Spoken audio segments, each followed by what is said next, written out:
Hello বন্ধুরা, এখন আমি সিকান্দারের ট্রেলারের রিয়াকশন দেবো। তো আলটিমেটলি ট্রেলারটা চলে আসতো 5:15 চলে এসছে এই ট্রেলারটা, এবং হঠাৎ করে, এবং সত্যি কথা বলছিলাম যে এই সিনেমাটা বেশি দিন বাকি নেই, 7 দিন আগে আসার কথা, ঠিক 7 দিন আগেই এসছে। 30 তারিখে সিনেমাটা আসবে।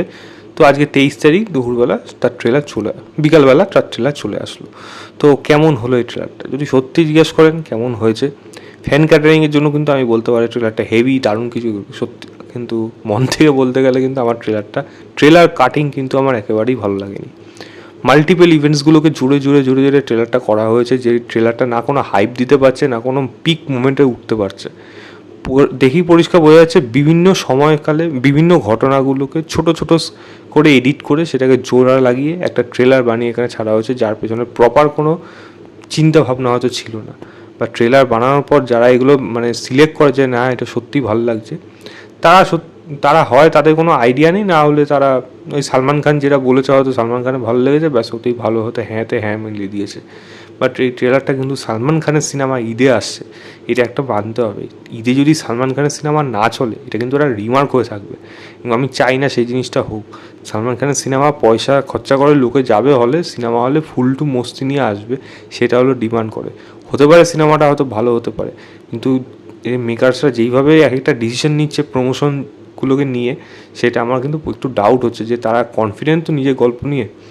এখন আমার কিন্তু সেগুলো মনে হচ্ছে, কারণ এইভাবে এরম বাজে মানে নেগলিজেন্সভাবে ট্রেলার এডিট কিন্তু কেউ করে না। অ্যাটলিস্ট সালমান খানের মতো সিনেমা তার সিনেমার ট্রেলার এরকম আসছে, এটা কিন্তু এক্সপেক্ট করা যায় না।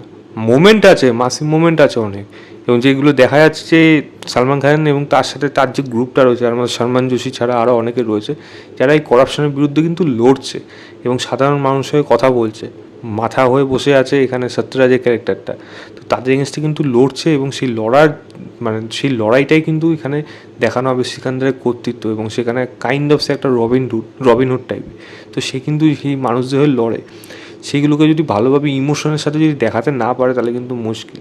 ট্রেলারের মধ্যে এত বড় ট্রেলার করেছে, সেখানে গল্পের ম্যাক্সিমাম জিনিসটাই দেখিয়ে দিয়েছে। এছাড়া যদি গল্পে আলাদা কিছু থাকে যেটা পুরোপুরি সম্পূর্ণ ঘুরে দিতে পারে, আমার কিছু না। এখন হঠাৎ করে ট্রেলারটা দেখে মনে হলো রশ্মিকা ক্যারেক্টারটা কি ঠিক, নাকি ও তার মধ্যে কোনো গণ্ডগোল আছে, এখন এটা কিন্তু মনে হচ্ছে। কারণ রশ্মিকা ক্যারেক্টারটা হয়তো একটা গ্রে শেডেড ক্যারেক্টার হলেও হয়ে যেতে পারে, কোনো ভরসা নেই। যদি হয়ে যায় তাহলে তো ওয়েল অ্যান্ড গুড, আর যদি না হয় তাহলে তো এই সিনেমার যা গল্প ট্রেলারে দেখিয়ে দিল সেটাই জাস্ট একটা এক্সটেন্ডেড ভার্সন গিয়ে সিনেমা হলে দেখতে হবে, সেটা কিন্তু খুব একটা ভালো হবে আমার অ্যাটলিস্ট মনে হয় না।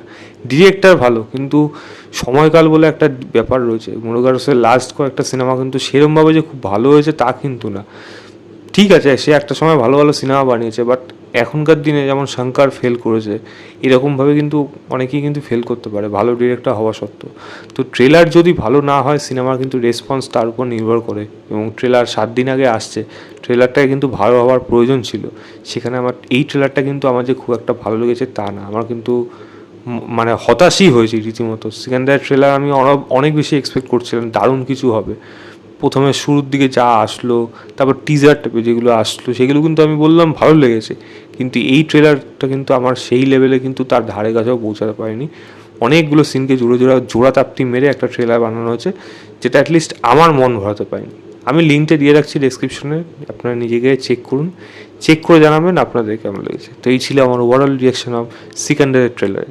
ভিডিওটা ভালো লাগলে লাইক শেয়ার, চ্যানেলটাকে অবশ্যই সাবস্ক্রাইব করে দেবেন।